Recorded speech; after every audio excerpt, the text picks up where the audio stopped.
ಜನವರಿ 11ರಿಂದ ನಡೆಯಲಿರುವಂತಹ Bharat versus New Zealand ನಡುವಿನ ಈ ಪಂದ್ಯಗಳ ಏಕದಿನ ಸರಣಿಗೆ ಬಿಸಿಸಿಐ ಆಯ್ಕೆ ಸಮಿತಿಯು 15 ಸದಸ್ಯರ ಭಾರತ ತಂಡವನ್ನು ಪ್ರಕಟಿಸಿದೆ. ನಿರೀಕ್ಷೆಯಂತೆ ಶುಭಮನ್ ಗಿಲ್ ನಾಯಕನಾಗಿ, ಶ್ರೇಯಸ್ ಅಯ್ಯರ್ ಉಪನಾಯಕರಾಗಿ ತಂಡವನ್ನು ಸೇರಿಕೊಂಡಿದ್ದಾರೆ. 2027ರ ಐಸಿಸಿ ಏಕದಿನ ವಿಶ್ವಕಪ್ ಗಮನದಲ್ಲಿ ಇಟ್ಟುಕೊಂಡು ಈ ಒಂದು ಬಿಸಿಸಿಐ ಆಯ್ಕೆ ಸಮಿತಿ ತಂಡವನ್ನು ಪ್ರಕಟಿಸಿದೆ. ಹೀಗಾಗಿ ರೋಹಿತ್ ಶರ್ಮಾ, ವಿರಾಟ್ ಕೊಹ್ಲಿ, ಕೆಎಲ್ ರಾಹುಲ್, ರಿಷಬ್ ಪಂತ್, ಮೊಹಮ್ಮದ್ ಸಿರಾಜ್, ರವೀಂದ್ರ ಜಡೇಜಾ ಅವರಂತಹ ಹಿರಿಯ ಆಟಗಾರರಿಗೆ ಮಣೆ ಹಾಕಲಿದೆ. ಇನ್ನು ಆಸ್ಟ್ರೇಲಿಯಾ ಏಕದಿನ ಸರಣಿ ವೇಳೆ ಗಾಯದ ಸಮಸ್ಯೆಗೆ ತುತ್ತಾಗಿದ್ದ ಶ್ರೇಯಸ್ ಅಯ್ಯರ್ ಕೂಡ ಕಂಬ್ಯಾಕ್ ಮಾಡಿದ್ದಾರೆ.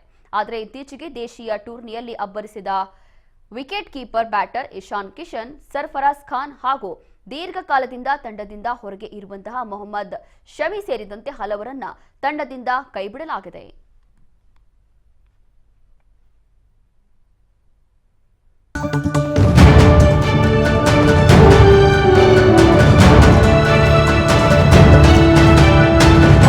ರಾಜ್ ನ್ಯೂಸ್ ಕನ್ನಡ.